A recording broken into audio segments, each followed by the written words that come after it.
One of the things that partisans do in these polarised times is to accuse each other of being in a cult. And they find various things to point at that they suggest correlates with that experience. And sometimes they're absolutely right. But what they often fail to notice is that the same dynamics may apply to their own situation. The thing is, these are not actual cults as we know them. They are do-it-yourself cults that have a lot in common with actual cults, with some important differences. There have always been some elements of this with political partisans, but with the rise of social media and its powerful algorithms and the changing tenor of political discussion that came with it, it has pushed it beyond a certain threshold. So let's do a quick canter through this, starting with the things that I commonly see from the most devoted culture war partisans that show that they have, to some degree or another, cultified themselves. We'll then cover the things that do not apply from standard cults, and finish with some obvious things you could do to insulate yourself from this effect, or start the slow journey out of the mindset if you realise you've fallen into it. The first element is self-isolation. Isolation from high-quality sources of information that might contradict what you choose to believe, from people of differing views in places where they can make an argument, and so on. We know that social media has created echo chambers, of course, but the do-it-yourself cultists police this process actively, often without realising that that's what they're doing. So, for instance, one element is the demonisation of the mainstream media. From the obvious observation that certain political stories have been covered in a biased fashion in the past, that's valid criticism. But we don't only get that sort of criticism, we get the creation of the mythology that every single thing said by the mainstream media must be lies by default. Therefore, you should not get any of your news or your information from those sources. You should only trust independent media, by which is meant social media channels that start from your own viewpoint. I routinely get people in the comments section here scolding me for quoting an article from a mainstream source. They're not disputing what I quoted, saying it isn't true. They're scolding me for quoting the source at all, because it's a statement of faith that it must be false by definition, and people like me therefore should stay away from it. Scolding doesn't work on me because I am not a cult member. I will tell you to go hang. I will say that I'm going to watch and listen to any damn thing I want, and to do so widely, mainstream and independent alike. But that sort of scolding is exactly the sort of thing that cult leaders do with their followers, as they're training them to shun all outside sources of information, to trust only the cult leaders for the information and inspiration. In extreme cases, this will start to play out into people's social lives. They will see less of their family if they're not of the same mind, less of their friends that are likewise not of the same mind. Some of the liberal young people who have been exclaiming online how they are cutting off their family members because they voted for Trump, those are one visible example of this process in action. Layered on top of that isolation, you get what's described as phobia indoctrination. Cult members are induced to stay within the ranks where they are safe by being constantly told there are threats everywhere. Everything that used to simply be a normal thing becomes another sign of malignant forces organising against you. So, a perfectly normal thing happens, well, it's really a sign that the World Economic Forum's gathering its forces, planning to take away your freedoms. I mean, most people don't see it, but you do, because you're part of the community that spots all the signs and alerts that other people miss. Some campaigners say that because of climate change, everyone should eat less meat. Well, that must be the World Economic Forum, who, for reasons, insist that you should eat bugs. What? Some people trialling an additive to cattle feed to reduce climate impact, thereby meaning that you could continue to eat meat but with less impact? Well, that's Bill Gates adding poison to the food because the same reasons. Whatever they do, whoever they are, it can be explained as the next phase in a nefarious plan that's always gaining momentum but never seems to actually take place. And that leads to the next related element, a strong sense of us versus them. Of course, the external enemy has been a key device for dictators throughout history to justify their actions, so it's not a surprise that it's also a key element of cult membership. In a traditional cult, them will include your own family. If you can see them as malignant forces, you will resist any attempts they make to rescue you from what they see as being your current predicament. In the politically polarised sense, them is a very loosely defined group, which enables people to be added or subtracted to it at will. I mean, Elon Musk is an example of someone who was one of us for one group, and suspect to another for a while ago, but then who switched allegiance and is now demonised by the group that used to claim him and idolised by the other group that's forgotten all of the faults they used to think that he had. But mostly hate figures get crowned and they stay that way. Names that, far in excess of things they've actually said or done, provoke visions of undiluted evil.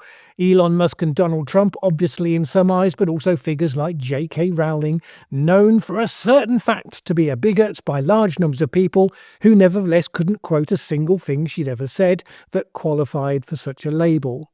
President Zelensky for some, for the crime of leading his country against an invasion by its larger neighbour. Then also Klaus Schwab, Bill Gates. In the comments section on this channel, just mention the name Michael Mann and watch the frothing outrage. Political partisans always demonise what they perceive to be the most effective agents on the opposing side. But we have achieved a new fever pitch with some of the modern discourse above and beyond. Why do actual cults do this? They do it because enemies help to solidify the sense of group identity, good versus evil, much more straightforward than choosing a position from shades of grey. And highly motivating for the masses if you're facing actual genuine evil, then deciding to, wander off and do something different, get bored. You and your colleagues obviously are not going to do that because you need to fight. It also encourages you to go all in for your side. Do-it-yourself cultists are never to be found criticising their own side, not unless there's a former insider who's suddenly been declared as an outcast or an apostate. For me, this is a key tell. I've not known anyone in mainstream politics or business or any other field where if you ask them for one criticism that they could make about their own team, wouldn't be able to supply one. But DIY cultists are never to be found criticising their own side. Confront them with an indisputable, unpalatable fact, they'll simply turn onto whataboutery or just attack you and call you biased. For phobia indoctrination and the us versus them indoctrination, all of this has the effect that cults aim to produce, which is an ongoing state of heightened emotion. Being angry or scared most of the time, extremely happy some of the time when your side got a win, but mostly angry and scared about all the nefariousness that you see going on around you. In other words, cults put you through a process to make you less rational. More emotional means less rational. That means you're more likely to do things you wouldn't have considered back when you defined your identity not being part of the cult. Let's take a topical example. This morning I woke to the news that the chief executive of United Healthcare, Brian Thompson, had been shot dead in an apparent targeted hit. A shocking, tragic event that is the normal human reaction to news like that. Probably turn out to be a straightforward motive. Health insurance companies get threats often, given the nature of the decisions they take that can massively affect people's lives. But we don't know that. We can only await more information. Unless you're in a do-it-yourself cult, of course. So I sat down without having seen any details or any reactions relating to this event and just wondered, what would the cults on the right make of this? What would the cults on the left make of it? Because it's learned behaviour. And now every single event is going to be seen through the filter and turned into something wholly alien to how normal people, normal societies respond to these sorts of events. So I figured the right would be casting around for conspiracy theories to link the killing somehow to the deep state or to a figure like Bill Gates. The left might be less conspiratorial, but the extreme us versus them would be in play when it comes to the chief executive of a major corporation, so at the very least they would be celebrating the death in a rather ghoulish fashion. Then I went onto Twitter. Immediately found two messages. One asked, "Was this guy killed because they are the biggest competitor to Obamacare?" Deep state link there. Another, "This is unbelievably sad. The man was just walking home. I wonder if he was talking to someone about the chemicals in food. This was a professional hit. Who does professional hits?" In both of these, you can see the people who have this learned behaviour pattern casting around, looking for the angle that's going to emerge for their side. They don't have an obvious conspiracy theory yet, so they're just trying to frame one with the usual suspects. Then I went onto Blue Sky, which is supposed to be the nicer place since Musk took over Twitter, but in any case is now where you're going to more likely find the cultists on the other side. And indeed, no conspiracies, but as expected, a whole bunch of people celebrating this death and justifying it. Here's one example. The system is designed so that criminals like Brian Thompson will never face punishment for their crimes. When there is no legitimate way to punish a criminal, citizen justice is the only option, and it is valid. No normal human being says stuff like that. And then another one. Remember, every elected official who mourns the death of Brian Thompson is not on your side and deserves the same fate. Exactly as expected. Us versus them, not on your side, so deserves everything he gets. You can't get more dehumanizing than that. And trust me, if that was your response, it's a very, very dark place to be. That was just one example, but it's a game you can play yourself. Every time you come across some news that you hadn't heard before, you wake up to something significant that's just happened, before you've seen the reactions, just play through with the same sort of filter. How would this be distorted by the cult filters? Brainstorm ideas, then check. Probably, as I found, immediately, but if not immediately, almost certainly within 24 hours, you'll find out whether you got the measure of how the filters work or not. Nevertheless, you'll see them in action. If your guessing routinely matches what the people who claim to have done their research came up with, then it tells you something about that pattern of learned behaviour, i.e., it's nothing to do with actual research. So these are the things that do-it-yourself cultists display to larger or lesser degrees, depending on how far they are on the journey. Defining their identity around the perspective, reducing their exposure to people who don't think the same way, self-isolating from a wide range of sources of alternative information, and policing each other by scolding should anyone fail to be so isolated. Embracing an us versus them mentality and ascribing truly evil intent to those on the other side. Rewiring your brain so that every new input gets filtered through that perspective. So what are the areas that are different between an actual cult and a do-it-yourself cult?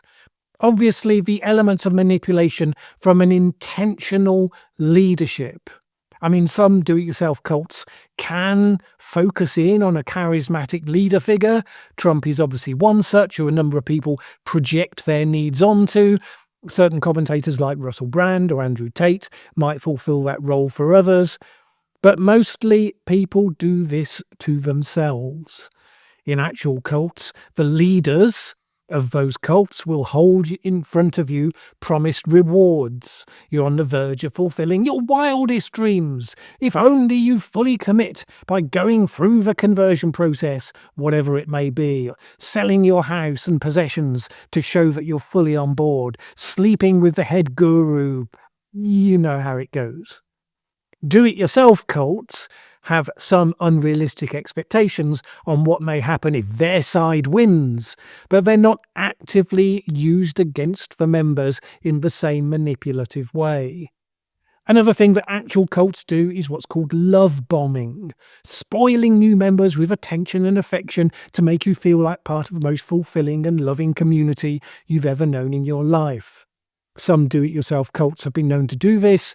Some of the people who got into the trans activist communities, for instance, told the stories of how, when they made themselves known in the online forums as someone thinking about transitioning, they would get bombarded with positive reinforcement and loving messages, only for that to turn very sour the moment that they might move on to admitting that they had any doubts at all about going through with it. Mostly, though, do-it-yourself cults will have some fellowship with their own group, but not use that technique specifically in an obviously manipulative way. At least that's my impression. You may know differently. When are you vulnerable to allowing yourself to drift into this sort of situation? I would expect it's the same profile as the people who are vulnerable to being recruited to an actual cult. So, at a time when you're feeling lonely or depressed, feeling somewhat alienated from your peers, maybe feeling that you've been dealt with unfairly, and that has led you to distrust friends and or to distrust authority and the mainstream. And while a degree of skepticism and doubt for all of those things is entirely healthy, when vulnerable, it can turn into the start of a descent down the rabbit hole, a change from skepticism to cynicism to worse. How do you get out of this if one day you have a sudden shock of recognition and realise you've worked your way into a do-it-yourself cult mindset? Probably it's going to take some time. Although I've known one or two people who one day saw one thing that cut through and it broke suddenly like a fever breaking. But usually it takes time. Start by quietly breaking some of those rules, like exposing yourself to other sources of information, making a point of doing it daily.